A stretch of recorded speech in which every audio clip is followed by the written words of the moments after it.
She was just an ordinary woman working in the homes of the wealthy to support her family. She never imagined that by joining that company, her life would change forever. The office was a ghost ship, lost in the silent expanse of Christmas Eve in New York City. Outside, the city had surrendered to the holiday, its frenetic energy finally calmed under a blanket of colorful lights and festive decorations. On the 23rd floor of the corporate tower, in the heart of Manhattan, the only signs of life were the lonely hum of a server and the soft, rhythmic tapping of Laura Evans's computer keys. She was finishing one last report, a solitary guardian in a sea of empty cubicles. Her focus was absolute, a shield against the quiet melancholy of the night.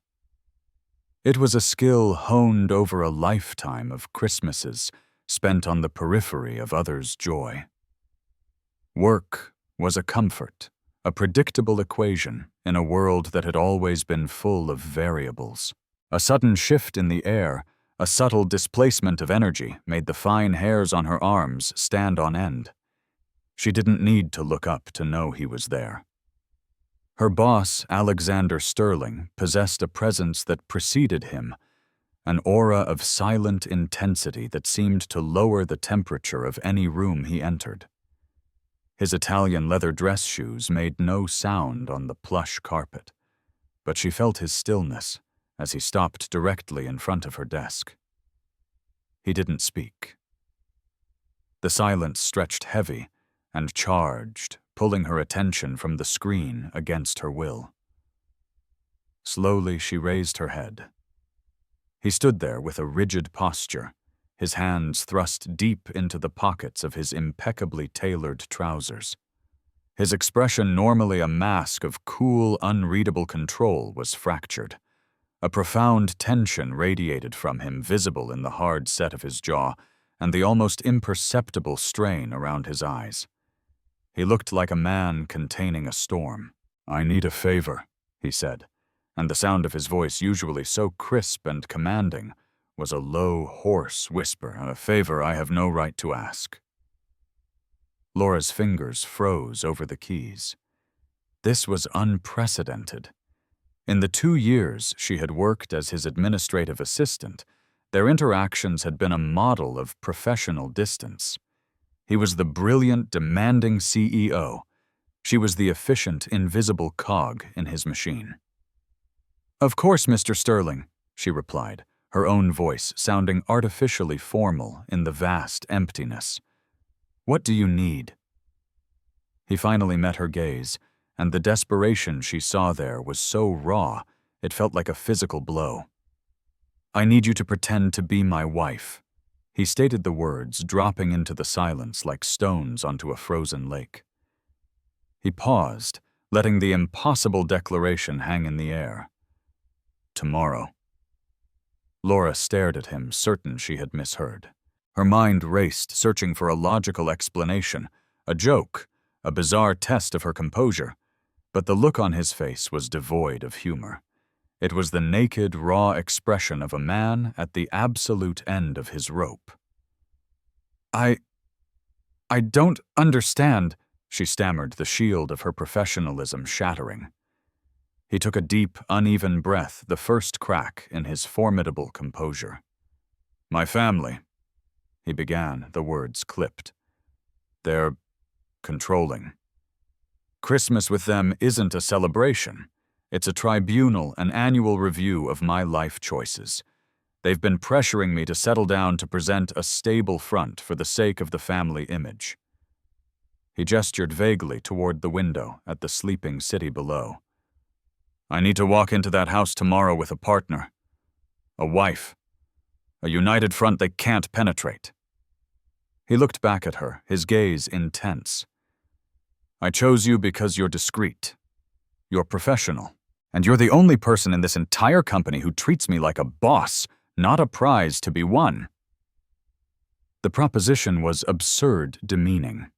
It was a request to be a prop in his family drama. A wave of indignation swept through her. No, she said the word sharper than she intended. She stood up, grabbing her coat, her heart pounding with a mixture of shock and offense. I'm sorry, Mr. Sterling, but I can't do that. She was turning to leave to escape the sheer insanity of the moment when his voice stopped her. It was no longer the voice of a CEO. It was quiet, stripped of all authority, and laden with a desperation that was utterly disarming. $200, $1,000, Laura. She froze her back to him. I'll wire $200,000 into your account, he continued, his voice low and urgent. For 4 days of your time, from tomorrow morning until the day after Christmas. The number hit her like a physical force, knocking the air from her lungs. It wasn't just a random astronomical sum, it was the sum, the exact amount needed to pay off the loan that threatened to swallow her aunt's small, weathered house, the only home Laura had ever truly known. It was the sum of all her sleepless nights, her double shifts, her silent, frantic prayers. Heart hammering against her ribs, she turned slowly to face him. The storm in his eyes was still there, but now she could see the shipwrecked man at its center. I accept, she whispered the words, feeling foreign on her tongue. A wave of profound relief washed over his features, softening the hard lines of his face for a fleeting second. He gave a single, sharp nod, but just as quickly the relief was gone, replaced by an expression of grave seriousness. Good, he said, his voice regaining a sliver of its usual command. But there's a condition. One rule that cannot, under any circumstances, be broken. The way he said it, the sudden cold that returned to his tone, sent an involuntary shiver down her spine. The deal had been struck, but the true cost was yet to be revealed. The walk to his office was the longest 10 meters of Laura's life. The silence between them was no longer just the absence of sound. It was a living entity, thick with the weight of the transaction that had just occurred. He led the way, his posture once again erect and unyielding, the desperate man from her desk replaced by the formidable CEO. His office was a minimalist fortress of glass and steel floating high above the city. It was a space designed for control, for power, for decisions that shaped markets and lives. Tonight, it felt like a courtroom. An impossibly thin, sleek tablet lay on the polished surface of his massive desk, glowing with the cool, white-blue light of a legal document. He didn't ask her to sit. He stood on the opposite side of the desk, creating a barrier between them. The rule is simple, Alexander said, his voice devoid of any warmth. It was the same tone he used when discussing quarterly earnings reports, crisp, detached, and absolute. This is a performance and a business arrangement. Under no circumstances are we to develop genuine romantic feelings for one another. He paused, his gaze sharp and analytical, as if searching her face for any sign of emotional liability. If either one of us, he continued, emphasizing each word, begins to feel any form of authentic attachment, the contract mandates an immediate confession. Upon that confession, the agreement is instantly terminated. Laura's blood ran cold. It was a punishment for having a heart, a safeguard, designed not to protect the contract, but to protect him. And there's a second part to that condition, he added, his tone becoming even more clinical. To prevent any conflicts of interest or residual complications upon completion of the agreement, your position will be transferred. A comparable role has already been secured for you at our Chicago branch. It's technically a promotion. A clean break. A disposal clause. For Laura, who had spent her life being moved from one place to another, a perpetual guest in other people's lives, the words were a familiar, painful echo. She was being hired to be a temporary accessory with her obsolescence already planned. But the $200,000 was a tangible, life-altering reality. This was just business. She could handle it. She had to. "I understand," she said, her voice steady despite the tremor she felt inside. With a trembling hand, she picked up the tablet and signed her name on the digital line. The word "accepted" flashed on the screen, sealing her fate. "One last thing," he said, his voice softening almost imperceptibly. He moved from behind the desk, his presence suddenly filling the space around her. "My family is traditional. The story needs to be convincing. We need a foundation." He reached into his pocket and produced a small velvet box. He opened it. Inside, nestled against the dark fabric, was a ring. It was a simple, elegant band with a single clear stone that seemed to capture and hold the cool light of the office. It was understated tasteful and radiated a quiet, old-world quality. "We were married a month ago," he said, his voice a low murmur, as if coaching her for a role. "A secret ceremony. It was impulsive, a whirlwind. We were deeply in love and didn't want my family's interference." He took her left hand. His fingers were cool, his touch unexpectedly gentle as he slid the ring onto her finger. The slip of cold metal against her skin was a sudden surprising spark of warmth in the sterile room. It settled at the base of her finger, its weight both foreign and profound, a symbol of a lie that was already beginning to feel dangerously real. She looked from the ring to his face. He was staring down at her hand, his expression unreadable. "Welcome to the Sterling family, Mrs. Sterling," he said, his voice once again formal. But when he raised his head, his eyes met hers, and for a split second she saw something flicker in their depths, a flash of an emotion she couldn't decipher, a ghost of vulnerability that vanished as quickly as it appeared. The drive to the Sterling family estate was a silent rehearsal. Alexander drove with a focused, almost grim intensity, the festive city lights blurring into streaks of color through the windows. Laura sat beside him, the unfamiliar weight of the ring on her finger, a constant cold reminder of the role she was about to play. The car itself was a bubble of quiet tension, a stark contrast to the world outside, which hummed with genuine holiday cheer. They turned off the main road and passed through a set of imposing iron gates. A long, winding drive cut through a landscape of ancient, light-draped trees, finally revealing the house. It was not a home. It was a statement. A sprawling stone mansion whose severe, unyielding architecture glittered with thousands of perfectly placed white lights. The effect was not of warmth or welcome, but of a cold, crystalline perfection, like a palace carved from ice. As Alexander parked the car, he turned to her, his expression serious. "Just follow my lead. Don't let them see you're nervous. They feed on weakness." Before she could reply, the heavy oak front door of the mansion swung open. A woman stood silhouetted in the warm glow of the entryway. Her posture was ramrod straight, her presence as formidable as the house itself. As they approached, Laura could see her face elegant, sharp-featured, and graced with a smile that was a masterpiece of social engineering. It did not reach her eyes. "Alexander," the woman said, her voice as smooth as polished marble. "You're late."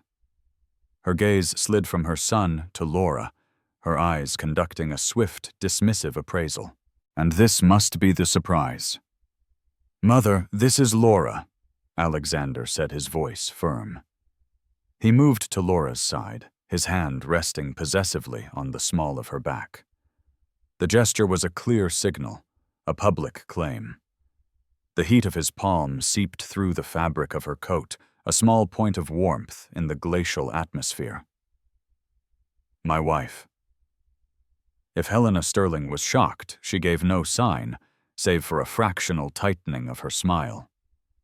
"Wife," she repeated the word sounding foreign on her tongue. How unexpected. The next hour was a blur of introductions. Laura was presented to a tribunal of perfectly dressed, subtly hostile faces. There was Alexander's father, a remote, silver-haired patriarch, who greeted her with a dry nod before turning away. His older brother, whose handshake was limp, and whose eyes were filled with bored skepticism. And his younger sister, Clarissa, a woman with a predatory glint in her eye, and a smile that was an exact replica of her mother's. The air in the drawing room was thin and brittle, every spoken word weighted with years of unspoken resentments and rivalries. They played their parts. Alexander was the attentive, doting husband, never straying far from Laura's side, his touch a constant reassuring pressure. He told their rehearsed story, the whirlwind romance, the secret wedding, with a smooth, convincing charm that Laura found both impressive and deeply unsettling. The real test came at dinner. The dining room was cavernous, the table a mile-long expanse of polished mahogany and gleaming silver. The conversation was a minefield of veiled insults and passive-aggressive jabs, all directed at Alexander under the guise of polite inquiry. It was Clarissa who fired the first direct shot at Laura. "It's so funny, Laura," she said, her voice dripping with faux sweetness as she set her wine glass down. "Alexander never mentioned you. Not once. For a man so madly in love, he was terribly discreet." She leaned forward, her eyes glinting. "Where exactly did you two meet?" The table fell silent. All eyes turned to Laura. Her heart hammered against her ribs. It was a detail they had overlooked, a hole in their carefully constructed fiction. She felt a hot flush creep up her cheeks. Her mind, a frantic blank slate. She was about to stammer some pathetic, unconvincing reply when she felt a firm squeeze on her hand under the table. Alexander's grip was a silent command. "I've got this." He leaned back in his chair. His expression relaxed, almost amused. He looked directly at his sister, his gaze cool and unwavering. "We met in a place where people are honest, and the coffee is cheap," he said, his voice calm and clear. He gave Laura's hand another gentle squeeze. "A place you wouldn't be caught dead, Clarissa." A collective, sharp intake of breath went around the table. The reply was not just a defense. It was a counterattack, a perfectly aimed arrow that hit its target with deadly precision. Clarissa's smile faltered, a flash of genuine anger glinting in her eyes. Alexander turned his head to look at Laura, and in that moment, under the glare of his family's hostile scrutiny, he gave her a look that was something other than performance. It was a look of alliance, of shared victory. For the first time since she had stepped into this gilded cage, Laura felt a flicker of something unexpected. She felt like they were a team. After the tense, protracted ordeal of dinner, Helena Sterling rose from her seat, her expression a mask of practiced hospitality. "It's been a long day," she announced, her gaze sweeping over Alexander and Laura. "I'm sure you two are exhausted." She led them up the grand, curving staircase, her heels clicking softly on the marble. The second-floor hallway was a long gallery of ancestral portraits, their painted eyes seeming to follow Laura's every move. Helena stopped before a set of double doors at the end of the hall. "As newlyweds," she said, turning to them with a smile that had a distinctly malicious glint, "I took the liberty of preparing the master guest suite for you. I hope you find it comfortable." The unsaid implication hung in the air, thick and suffocating. It was a strategic move, a test designed to see if their marriage could withstand the pressure of forced proximity. The suite was breathtaking. It was larger than Laura's entire apartment, with a four-poster bed dominating the center of the room, a fireplace with softly glowing embers, and a private balcony overlooking the snow-dusted gardens. It was a room built for intimacy, for romance. For them, it was a beautifully decorated cage. The moment the door closed behind Helena, the fragile alliance they had formed at dinner evaporated. The air crackled with a new palpable tension. They stood on opposite sides of the vast room, two strangers forced into an intimately shared space. "I'll take the sofa," Alexander said immediately, his voice flat. He didn't look at her, already shrugging out of his suit jacket and tossing it onto a chair with a weary gesture. The confident man who had so deftly defended her at dinner had vanished, replaced by a guarded, distant stranger. They moved around the space with a careful, awkward choreography, avoiding eye contact, each acutely aware of the other's presence. The silence was louder than any conversation. Laura retreated to the cavernous marble bathroom to change her heart pounding. When she emerged in a simple set of cotton pajamas, he was already settled on the long velvet sofa, a single blanket pulled up to his chest, his back turned to her. Sleep did not come easily. Laura lay rigidly in the center of the enormous bed, the fine linen sheets feeling cool against her skin. She listened to the sound of his quiet, even breathing from across the room, a strange and unsettlingly intimate rhythm in the darkness. Hours later, she was pulled from a light, restless sleep by a sound. It was a low, guttural noise, thick with pain. She sat up, her senses on high alert, and listened. It came again, a choked cry from the direction of the sofa. Moved by an instinct she didn't understand, she slipped out of bed. The floor was cold under her bare feet as she padded silently across the room. In the dim light filtering through the balcony doors, she could see him. He was no longer lying peacefully. He was twisted in a tangle of the blanket, his body rigid with tension. His face, normally so controlled, was a mask of anguish. "No," he muttered, his voice a sleep-broken, hoarse whisper. "Please, don't go." The words were a raw, unguarded plea, a glimpse into a private hell she had no right to witness. The powerful, untouchable CEO was gone. In his place was a man trapped in a nightmare, his defenses completely dismantled. A wave of compassion so strong it was almost a physical force washed over her, overriding the rules of their contract, the awkwardness between them, everything. She knelt on the floor beside the sofa, her hand hovering over his shoulder for a moment, before she found the courage to touch him. "Alexander," she whispered, her voice soft. She shook his shoulder gently. "Alexander, wake up. It's okay. You're just dreaming." He jolted awake with a sharp, ragged gasp, his eyes flying open. They were wide with a wild, primal panic. He stared at her, but for a terrifying second he didn't seem to see her. He was looking through her, still caught in the tendrils of his dream. And in that moment, she saw him, truly saw him. The mask of the calculating CEO. The cold armor of the sterling heir, it was all gone.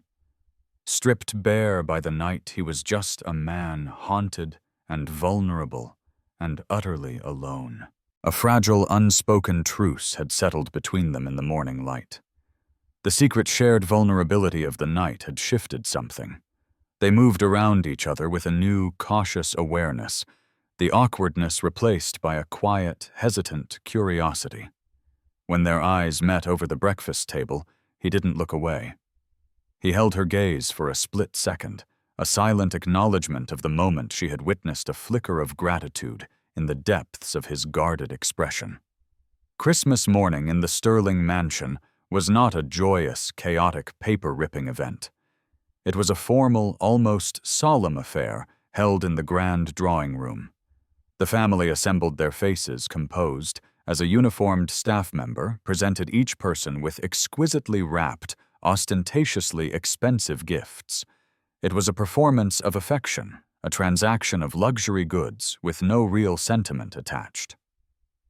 As the staff member approached Laura, she felt a familiar pang of anxiety. She had nothing for Alexander. In the whirlwind of the last 24 hours, the thought hadn't even occurred to her. I didn't know. She started, her voice a low murmur meant only for him, as he sat beside her on the silk brocade sofa. "It's fine," he interrupted gently, his voice equally quiet. "I didn't get you anything either. We're newlyweds. Our presence is the gift." His public excuse was perfect, but the brief, reassuring look he gave her felt private and real. Later, after the hollow ceremony was complete, Laura escaped to the one room in the house that felt like a sanctuary, the library. It was 2 stories of floor-to-ceiling books, the air thick with the scent of old paper and leather. She was running her fingers over the spine of a worn volume when he found her. He stood in the doorway watching her for a moment before he spoke. "I lied," he said softly. He walked toward her, his hands behind his back. He stopped in front of her and brought his hands forward. He was holding a small, awkwardly wrapped package. The paper was creased, the tape uneven, as if it had been wrapped in a hurry by someone unaccustomed to the task. She took it from him, her fingers brushing against his. Inside, nestled in tissue paper, was a book. It was a small, hardcover first edition of The Little Prince, the very book she had mentioned in passing weeks ago during a conversation about a charity literacy drive. She had said it was the one book from her ever-shifting childhood that she had always tried to find again. "How did you—" she whispered, her throat tight with an emotion she couldn't name. She looked up at him, her eyes wide with disbelief. "I listen when you talk, Laura," he answered simply, his voice quiet. The statement was a confession, an admission that he had seen her as more than just an efficient assistant, that her words registered and held meaning for him. Tears pricked at her eyes. This was more than a gift. It was proof that she was seen, that she mattered. Overwhelmed, she felt a desperate urge to give him something in return, something real in this house of empty gestures. "Wait here," she said, her voice trembling slightly. She rushed back to the guest suite and retrieved the single sheet of paper she had tucked into her purse. It was a small sketch she had drawn late last night, unable to sleep, a simple charcoal drawing of the view from their balcony, a lone snow-covered oak tree standing starkly against the winter sky. She returned to the library and handed it to him without a word. It was a simple, deeply personal offering, the only thing of value she had to give. He took the paper from her, his gaze falling to the sketch. He stared at it, his expression unreadable. He ran his thumb gently over the charcoal lines, a gesture of unexpected reverence. When he finally looked up, the cool, analytical mask was gone. His eyes were filled with a raw, unguarded emotion that made her breath catch. He looked at the simple drawing as if it were the most valuable thing he had ever held. In a house filled with priceless objects, this small piece of paper, this fragment of her soul, was the first real Christmas gift he had received in a very long time. The exchange of gifts had irrevocably shifted the ground beneath their feet. The small personal offerings, a remembered book, a heartfelt sketch, had forged a bond that was stronger and more real than any of the feigned intimacy they had performed for his family. An invisible thread now connected them, a shared secret of genuine feeling in a house devoid of it. Later that afternoon, as thick, silent snowflakes began to fall from a pearl-gray sky, The oppressive atmosphere of the mansion became unbearable. The family had dispersed to their respective corners, leaving a vacuum of tense silence. "I need some air," Alexander announced abruptly, appearing at Laura's side as she gazed out the window. "Walk with me." It wasn't a request, but the look in his eyes was an invitation, a plea for a temporary escape. They bundled up in heavy coats and stepped out into the quiet, white world. The air was crisp and clean, a welcome antidote to the suffocating stillness of the house. They walked without a destination, their footsteps muffled by the fresh layer of snow, their breath forming clouds in the cold air. Here, away from the prying eyes and judgmental silences of his family, the walls between them began to crumble. The formal barrier of boss and employee, of contractor and contract, dissolved into the winter mist. "I used to love this," he said, his voice quiet, as he looked out at the falling snow. "Before it became just the backdrop for the annual inquest." And he spoke of the immense, crushing pressure of being a Sterling, the lonely burden of a name that was both a privilege and a prison. He spoke not with self-pity, but with a weary resignation that resonated with a deep, hidden sadness. Emboldened by his honesty, Laura found herself sharing pieces of her own story. She spoke of her childhood, a patchwork quilt of different homes and temporary families, of the constant gnawing ache for a place to truly belong. She spoke of her aunt, the one constant in her life, and the fierce protective love she felt for the woman who had given her a home when no one else would. They were just two people walking in the snow, sharing the quiet truths of their lives. As they ventured deeper into the woods that bordered the property, Laura, distracted by the beauty of a cardinal perched on a snow-laden branch, didn't see the gnarled root hidden just beneath the powder. Her foot caught, and a sharp slicing pain shot up her ankle. She cried out, stumbling, her balance gone. Before she could hit the ground, he was there. He moved with a speed and instinct that stunned her. A strong arm wrapped around her waist, pulling her back from the fall and steadying her against his solid frame. "Are you okay?" he asked, his voice thick with genuine concern. "I think so," she said, wincing as she tried to put weight on her foot. The pain was immediate and sharp. "No, I think I sprained it." Without a moment's hesitation, he acted. "Don't move." He knelt in the snow, his movements fluid and sure, as he gently examined her ankle. "It's swelling," he diagnosed, his tone shifting to the calm authority of a medic. And then, before she could protest or even process what was happening, he stood bent down and effortlessly lifted her into his arms. The world tilted, and suddenly she was being held securely against his chest. The gesture was so unexpected, so primal in its strength and care, that it left her breathless. He began the walk back to the house, carrying her as if she weighed nothing at all. She was acutely aware of everything, the steady rhythmic beat of his heart against her ear, the solid strength of his arms around her, the scent of pine and cold air that clung to his coat. Back in the warmth of their suite, he gently deposited her on the sofa. He tended to her ankle with a surprising tenderness, his touch firm and clinical, yet deeply gentle. He wrapped it with expertise, his fingers moving with a practical, calming confidence. The contact was different from the calculated public touches he had used before. This wasn't a performance.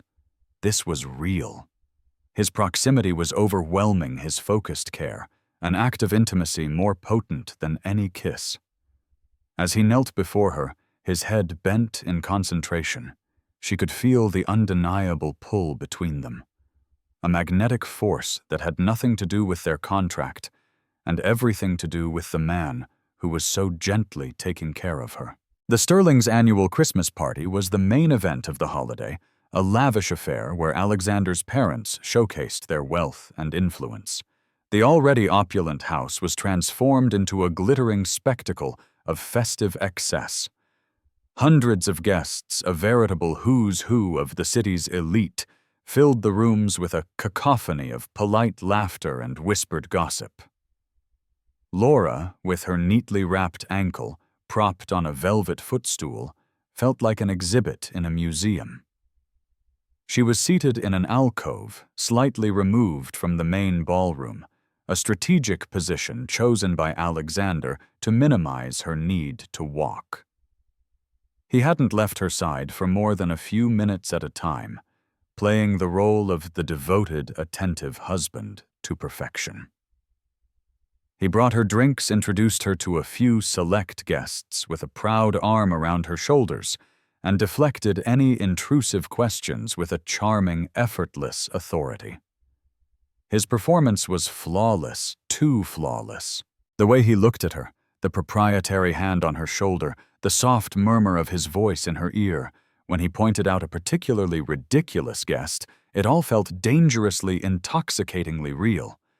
They were sharing a quiet moment laughing at a private joke when Clarissa materialized before them, a triumphant, venomous smile on her face. She was holding a small, festive sprig in her hand. "Well, well," she purred, dangling the plant directly above their heads. It was a lush green branch with pearly white berries. "Mistletoe, look where you're sitting.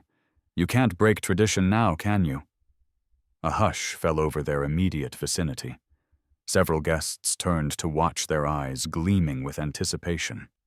It was a trap, a public test of their authenticity, and Clarissa was its gleeful architect. The air crackled with expectation. Alexander went still. He looked from his sister's smug face to the expectant crowd, and then his eyes found Laura's. The charming mask fell away, and in his gaze, she saw a single silent question.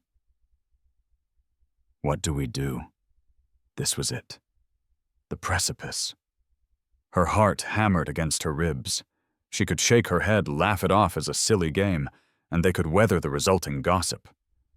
But as she looked at him, at the man who had defended her and cared for her and shared his secrets with her, she realized she didn't want to.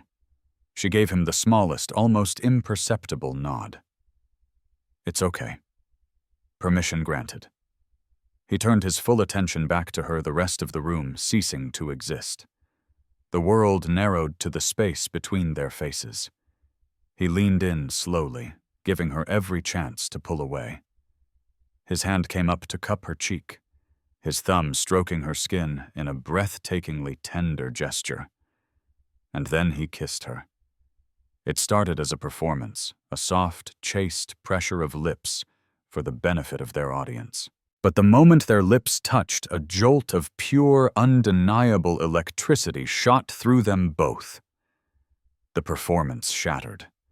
The kiss deepened, becoming something else entirely.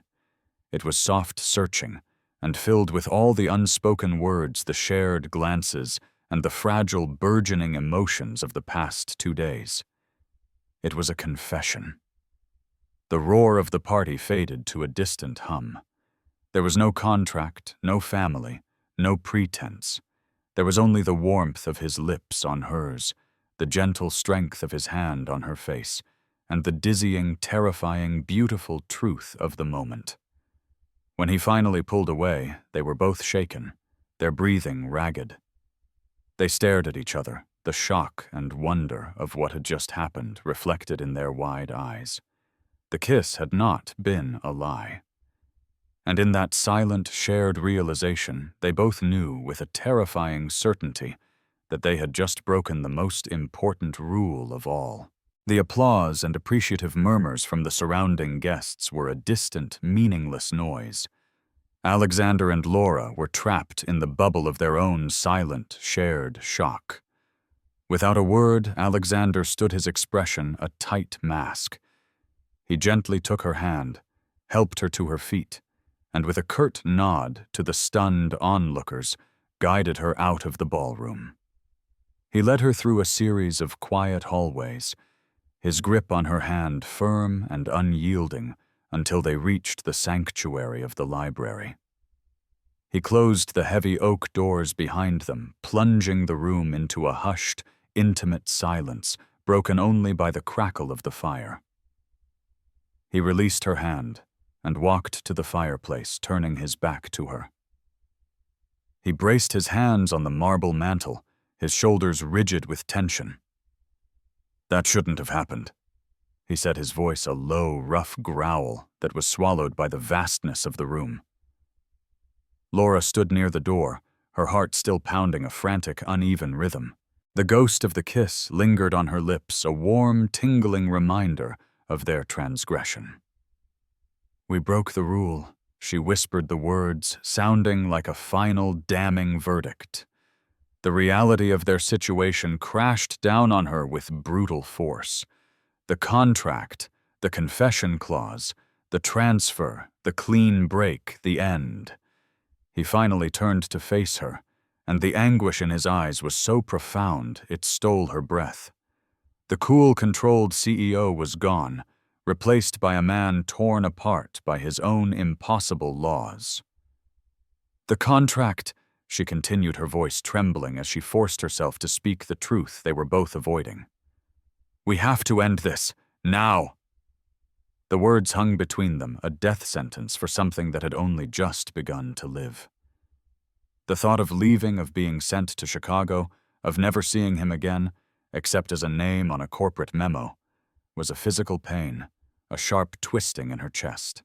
"I don't want to," he admitted, the confession torn from him, a raw, desperate sound. He took a step toward her, his hands clenched into fists at his sides. "I don't want this to end, Laura." His words, a mirror of the frantic plea in her own heart, shattered her resolve. "Neither do I," she confessed, her voice cracking the sound fragile in the silent room.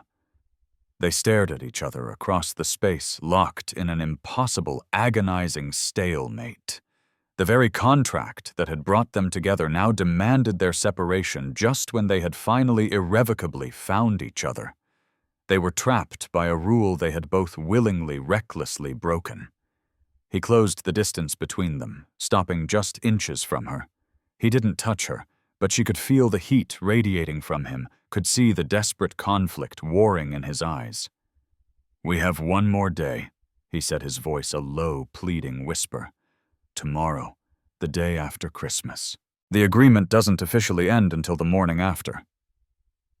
He looked at her, his gaze intense and searching. Let's pretend for one more day. Not for my family, for us. Let's pretend this is real, just until we have to leave." It was a foolish, reckless request, a postponement of the inevitable pain. But as she looked into his eyes, she knew she was just as foolish, just as reckless. She wanted one more day of this beautiful, impossible truth. She gave a slow, deliberate nod. One more day. Their last day at the Sterling mansion was a masterpiece of bittersweet torture.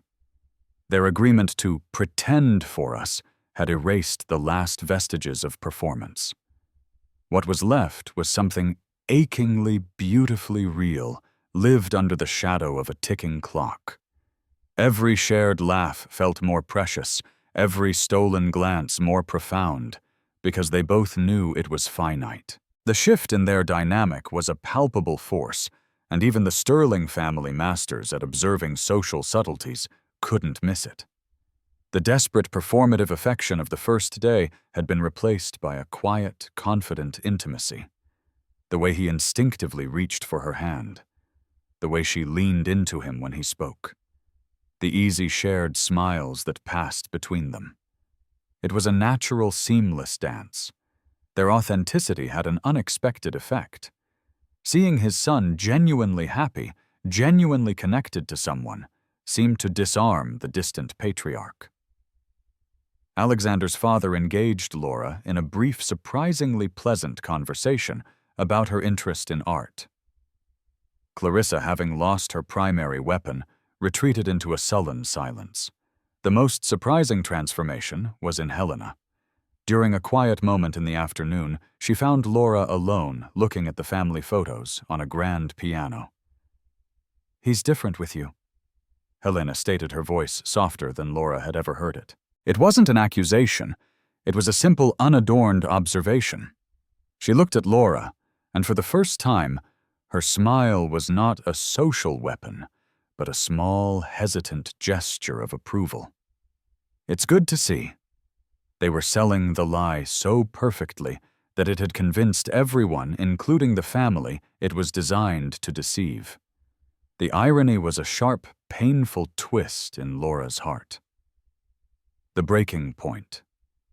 The final intrusion of reality came not from a family member, but from the vibration of her phone. She excused herself and stepped out onto a cold, secluded stone terrace to answer. It was her aunt.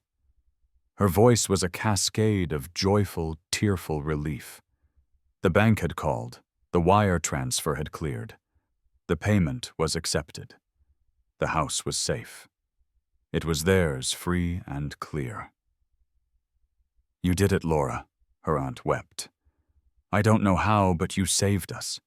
It's a Christmas miracle." Laura leaned against the cold stone balustrade, the world tilting beneath her feet.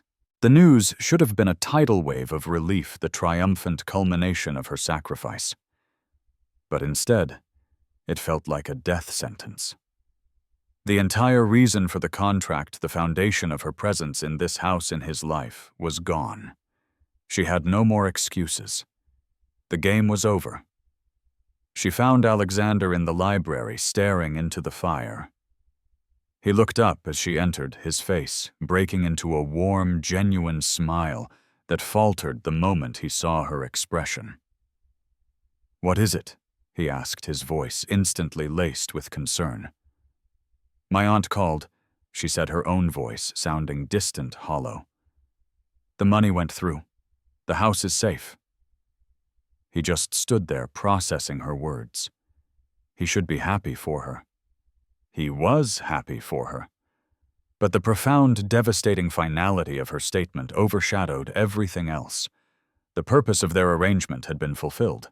"I'm happy for you, Laura," he said, and she knew he meant it, but the pain that flashed in his eyes was unmistakable, a raw, unguarded wound. "I really am." The lie was officially over. All that was left was goodbye. The morning after Christmas dawned cold and gray, the sky a perfect mirror of the mood inside the car. The farewell at the grand oak door had been the final scene of their play. Helena had been surprisingly warm, kissing Laura's cheek and making her promise to call. Alexander's father had shaken her hand, a flicker of respect in his eyes. They had played their parts until the very end, a convincing portrait of a happy couple departing after a family holiday. The moment the heavy sedan doors closed, the performance ended. The silence that rushed in to fill the void was immense and suffocating. It was a physical presence pressing down on them. Alexander's hand, which had been resting on the small of Laura's back just moments before, retreated to the steering wheel. His posture stiffened. He stared straight ahead, his jaw tight, his knuckles white as he gripped the wheel. They did not look at each other. They couldn't. The intimacy of the last few days had been stripped away, leaving them raw and exposed. They were once again Mr. Sterling, the CEO, and Laura Evans, his assistant.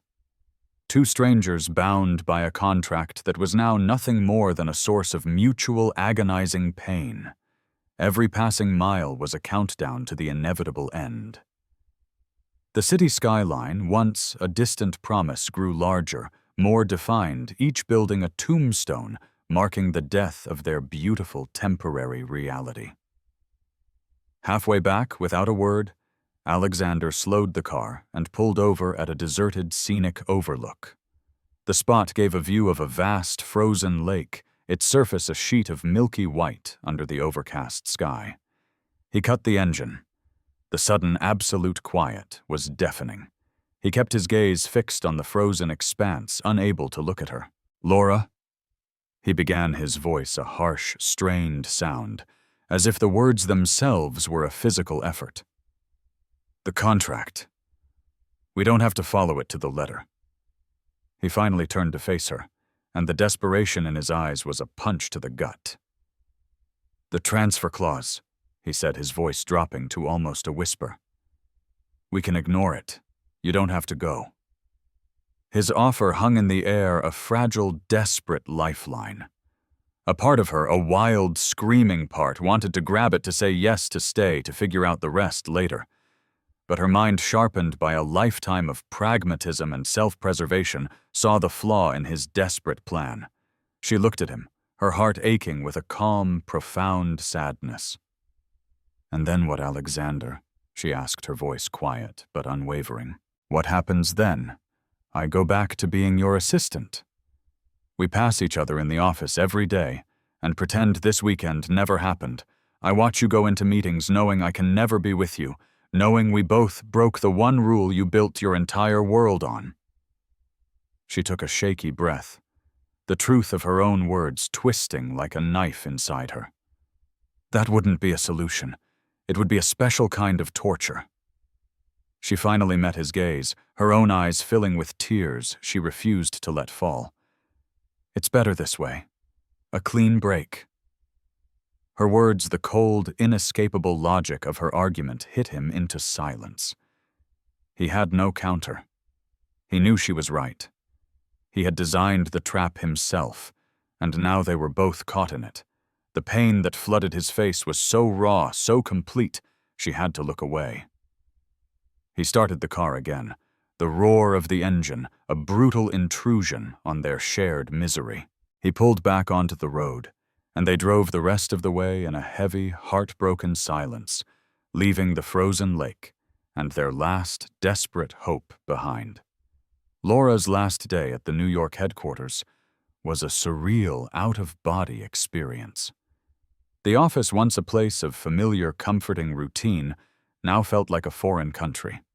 The cheerful, "We'll miss yous" and "Good luck in Chicago's" from her colleagues were like pinpricks against the raw, open wound of her broken heart. She smiled. She thanked them. She played the part of an employee excited about a promotion, all while her inner world was crumbling. She spent the day methodically packing the contents of her desk into a small cardboard box. Each item, a framed photo of her aunt, a chipped coffee mug, a collection of well-used pens, was a relic from a life that no longer felt like her own. She avoided looking toward the glass walls of Alexander's office, but she could feel his presence, a magnetic pull she had to consciously resist. He didn't emerge all day. He was a ghost in his own fortress, a silent, unseen presence at the heart of the bustling office. At precisely 5 o'clock, her desk phone rang. The caller ID was his private line. "Laura," his voice was formal, stripped of all emotion. "Could you please come in for your final transfer meeting?"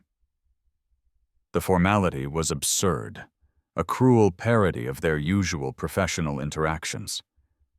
She took a deep breath, squared her shoulders, and walked the familiar path to his office for the last time. He was standing by the window, looking out at the city, his back to the door. He didn't turn when she entered. "The board has officially approved the transfer," he said to the glass, his voice monotone. "Your flight to Chicago is confirmed for 7 a.m. tomorrow. A car will be at your apartment at 4. He was reciting facts, closing a transaction. There was no trace of the man who had held her in his arms, who had kissed her under the mistletoe, who had looked at her sketch as if it were a priceless treasure. "Thank you for your assistance this weekend, Laura," he added the words, sounding stiff and rehearsed. "It was successful." A cold, quiet anger began to burn through her grief. Was that all it was to him now? A successful transaction. She would not let him hide behind his corporate armor. She would not let their story end like this. "Alexander, wait," she said, her voice quiet but firm, stopping him as he began to recite details about her relocation assistance. She walked slowly toward his desk. With deliberate, steady movements, she pulled the engagement ring from her finger. The skin underneath was pale indented. The ring felt warm from her skin as she placed it gently on the polished, empty surface of his desk. The small, elegant object looked lost and pitifully small in the vast, sterile space. The gesture was final, a silent, definitive end to their fictional marriage. He finally turned from the window, his eyes locked on the ring, then lifting to her face. The mask of cool detachment was gone, and his expression was one of pure, undiluted pain. "I don't want it," he said, his voice low and rough. "Keep it." A sad smile touched her lips. "Thank you, Alexander," she replied softly. "But it was never really mine." She held his gaze for one last heart-shattering moment, memorizing the face of the man she loved and was about to leave forever. Then she turned and walked out of his office, her footsteps silent on the plush carpet. She didn't look back. She couldn't. She left him alone in his glass fortress with a small, glittering ring and the deafening, crushing silence of the life he had chosen. A week passed. To Laura, Chicago was a city painted in shades of gray. The rain was a constant dripping cry that mirrored the perpetual ache in her chest. She moved through the motions of her new life like a ghost. Her new apartment was modern and spacious. Her new colleagues were pleasant. Her new role was challenging. She had the financial security. She had sacrificed everything for the peace of mind, knowing her aunt was safe. By every logical measure, she had won. But she had never felt so profoundly poor. The emptiness was a constant companion. Every cup of coffee reminded her of the cheap diner where their story began. Every passing glance at a bookstore made her think of the worn copy of The Little Prince she now kept on her nightstand. She was secure, but she was hollowed out inside. In New York, Alexander's life was a study in opulent emptiness. The silence in his penthouse apartment, once a coveted sanctuary, was now a roaring, oppressive void. He would walk past the closed door of the East Wing suite, and the absence of her presence was a physical blow. The office, his kingdom, felt sterile and meaningless. He would catch himself looking at her empty desk, a phantom limb he could still feel, half expecting her to walk in with a cheerful, "Good morning, Mr. Sterling." He had what he always thought he wanted, his family placated, his life ordered and free of emotional complications. He had achieved peace, but he discovered that peace without her was just another word for loneliness. He had surgically removed the one variable that made his sterile, controlled world worth living in.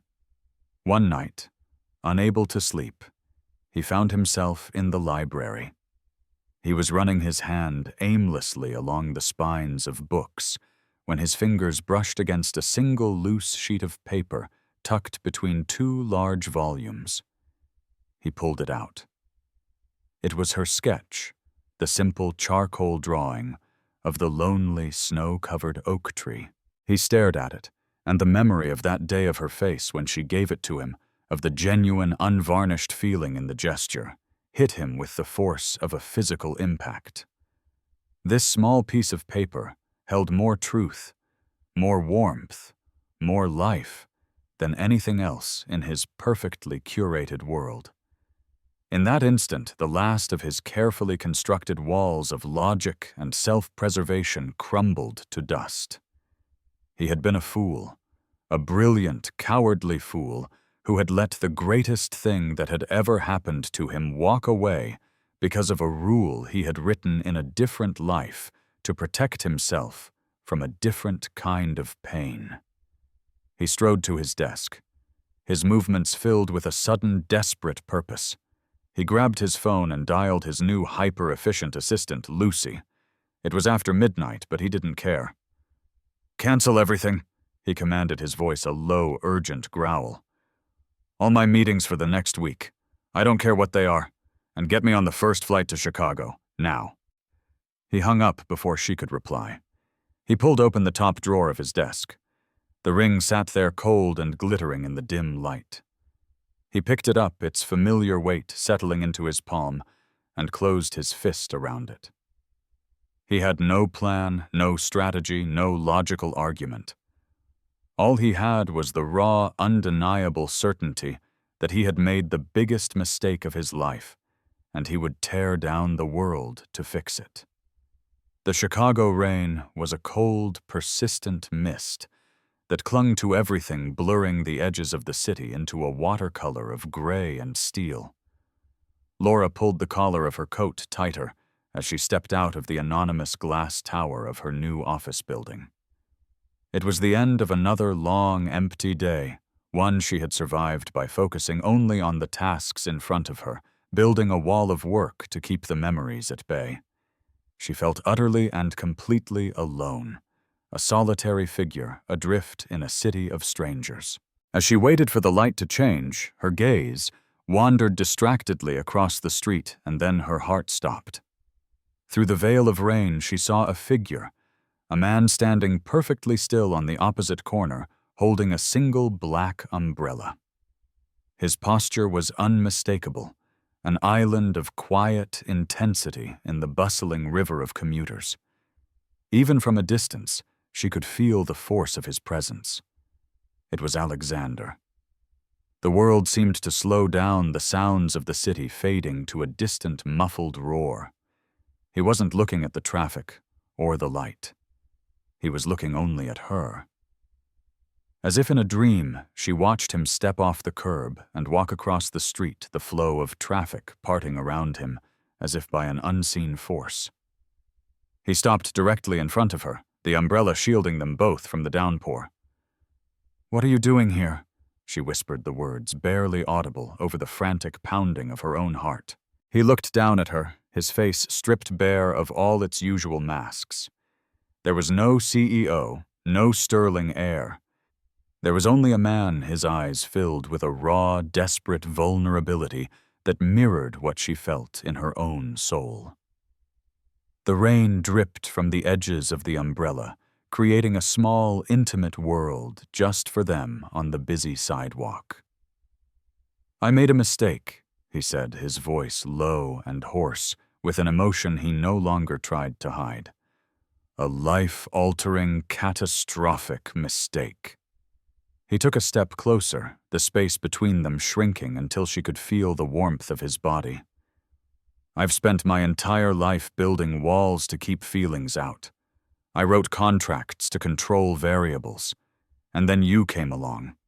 And you weren't a variable I could solve. You were everything." His voice broke, and he had to stop to compose himself. "I followed the rules of our contract when I should have been following my heart. I let you go because I was a coward, Laura. I let you go. And it was the single, stupidest, most unforgivable decision of my life." He reached into his coat pocket and pulled out his hand, opening it. The ring lay in the center of his palm, its simple elegance a stark contrast to the raw emotion of the moment. "I know this ring was the symbol of a lie," he said, his gaze holding hers intense and pleading. "But I want it to become the symbol of a promise that I will spend the rest of my life making this right, a promise that I will never, ever let you go again." He didn't kneel. He didn't ask a question. He just stood there in the rain, offering her the ring, offering her his heart, his entire world held in the palm of his hand. It was a silent, desperate, beautiful invitation to come home.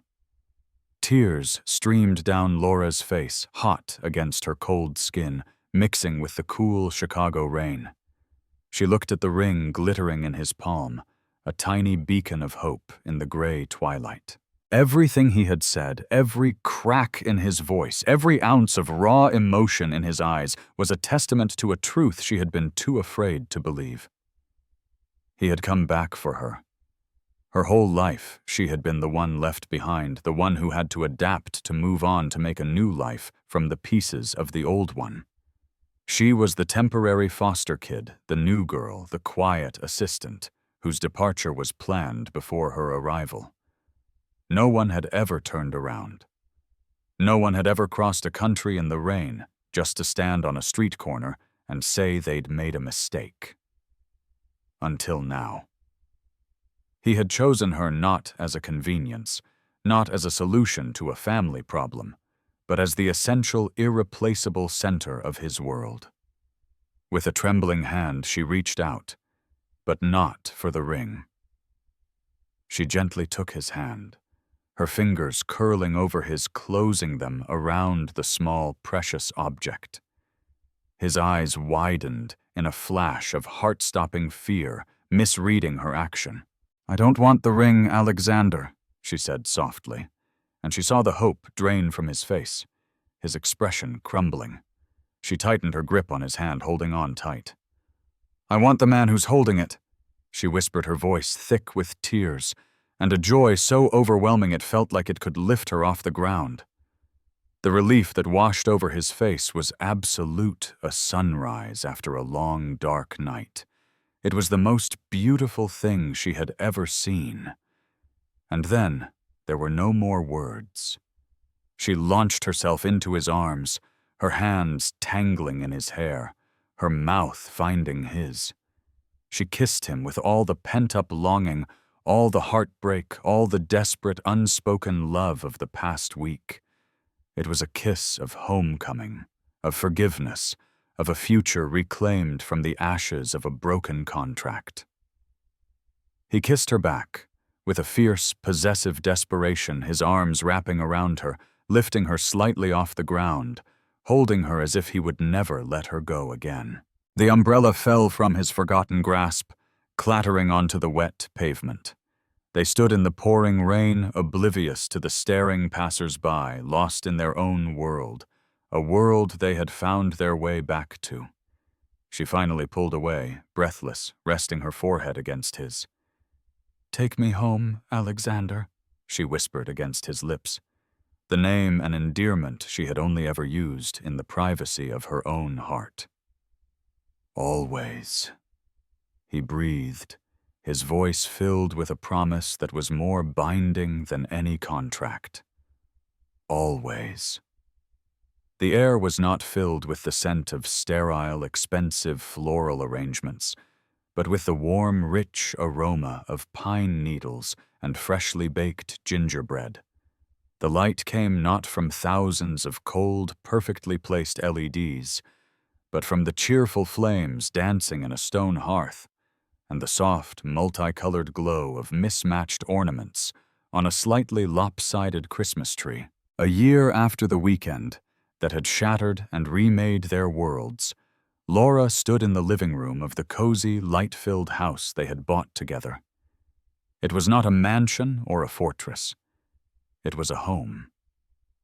With a soft, contented smile, she stretched to hang a clumsy, handmade star on a high branch, her other hand resting gently on the swell of her stomach.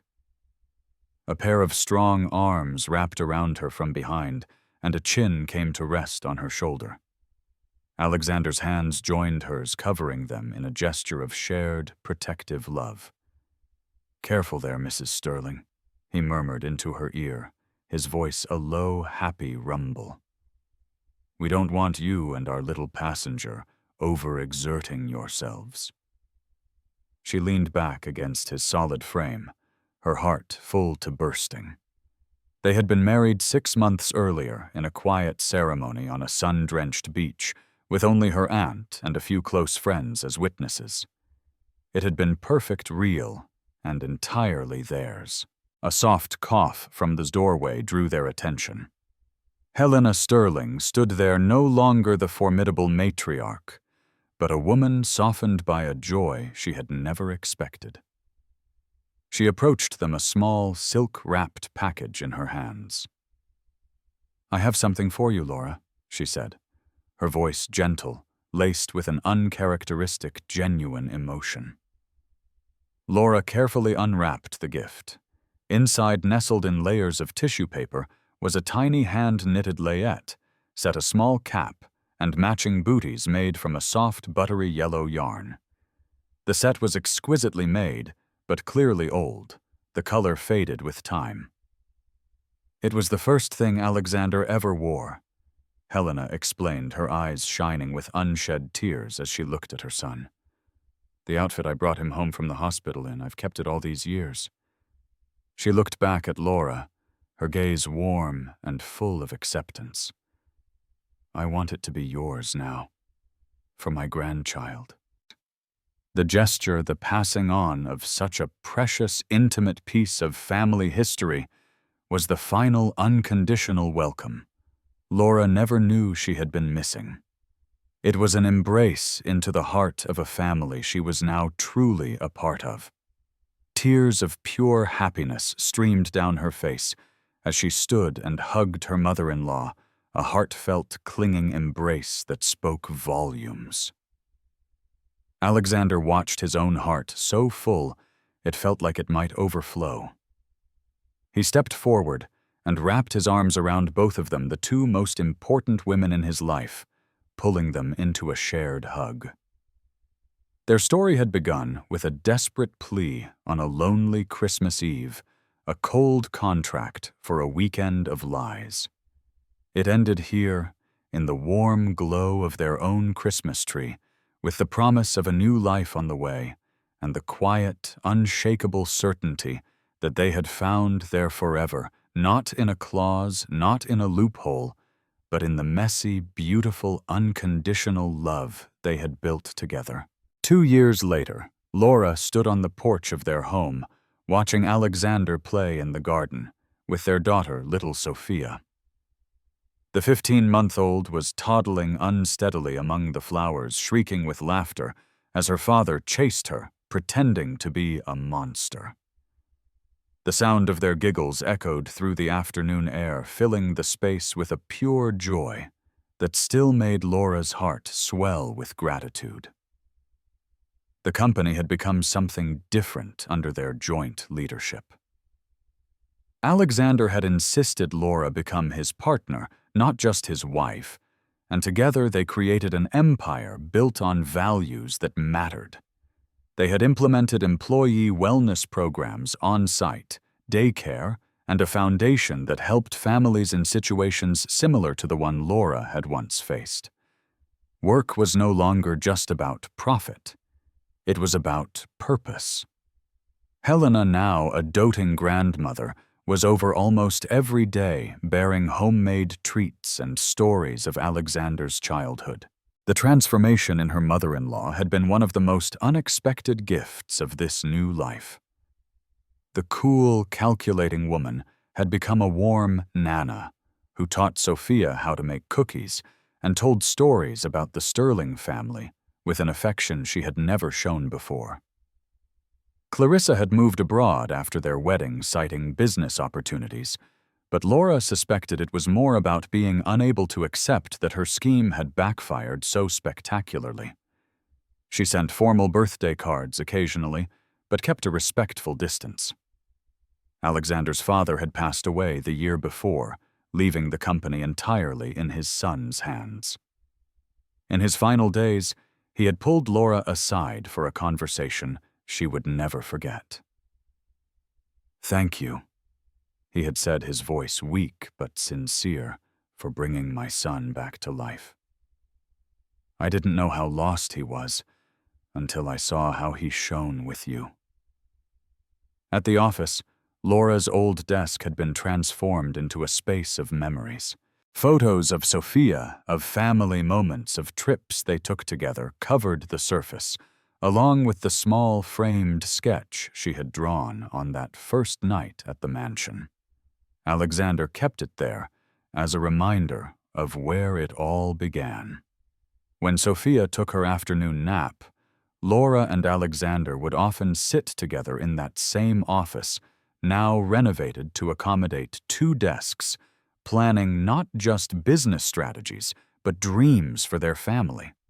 They talked about giving Sophia more siblings, about the beach house they wanted to buy, about how to teach their children to value both hard work and compassion.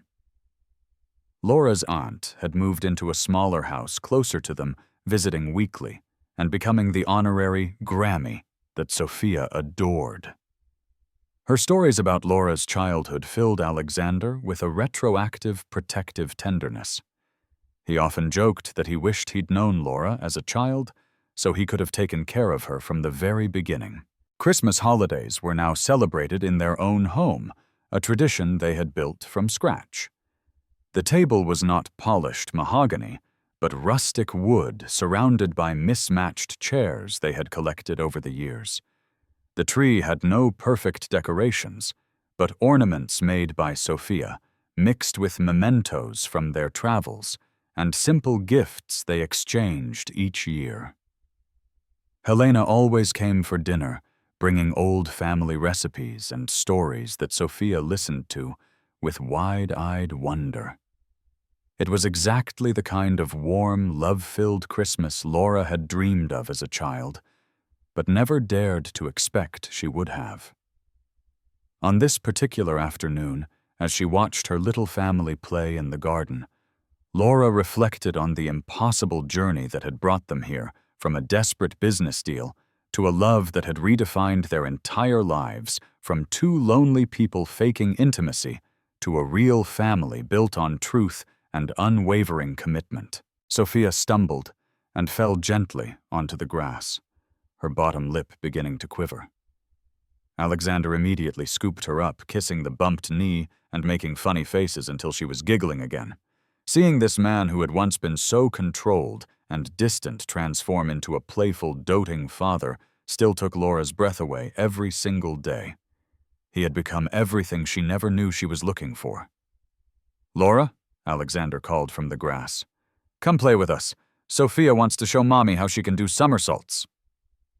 Laura came down from the porch, joining them on the soft lawn. Sophia ran to her, her small arms stretching upwards, begging to be lifted. As Laura picked her up, spinning her, until the little girl shrieked with laughter, Alexander wrapped his arms around her from behind, creating a family sandwich that made Sophia giggle even harder. "This is our forever," he murmured into Laura's ear, his voice full of a quiet reverence. "No matter what happens, no matter what challenges come, we have this. We have our family." Laura leaned back against him, feeling the solid, comforting weight of Sophia in her arms, the constant strength of Alexander behind her. "Yes," she agreed, her voice thick with emotion. "We have our forever." As the sun set over their garden, painting the sky in shades of rose and gold, the 3 of them stood there together. A family formed not by blood or obligation, but by choice, love, and the courage to break the rules that had kept them apart. The story that had started with a contract ended with something far more powerful, a commitment of the heart that no legal document could ever contain or break. Laura glanced down at the ring on her finger, the same one that had once symbolized a lie, now shining like a beacon of all the truth and love they had found. Sometimes she still couldn't believe this life was real, that after years of being invisible and temporary, she had found a place where she was seen, valued, and unconditionally loved.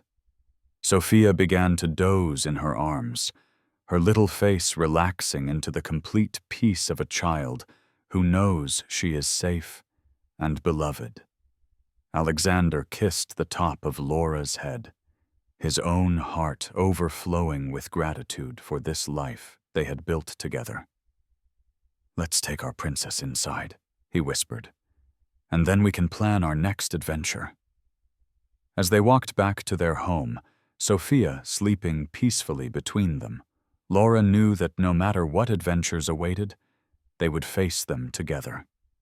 They had learned that true love wasn't found in contracts or agreements, but in the daily choice to stay, to choose each other over and over again through all the challenges and joys that life would bring. The Sterling mansion still stood imposing and cold on the city skyline, but it held no power over them anymore. They had created something so much better, a home filled with laughter, happy tears, and the kind of love that grows stronger with each passing day. And when Sophia was older, they would tell her the story of how Mommy and Daddy met, how a pretend contract became the realest love they had ever known. They would teach her that sometimes life's greatest gifts come disguised as challenges, that true love requires courage, and that their family was built on the most solid foundation of all the conscious choice to love and be loved in return. If this story touched your heart, if you felt that lump in your throat and the tears in your eyes, know that we share that same sensibility. Every day I bring you real stories that remind us of the value of small things, of the unexpected encounters that change destinies, and of the miracles that happen when we open our hearts.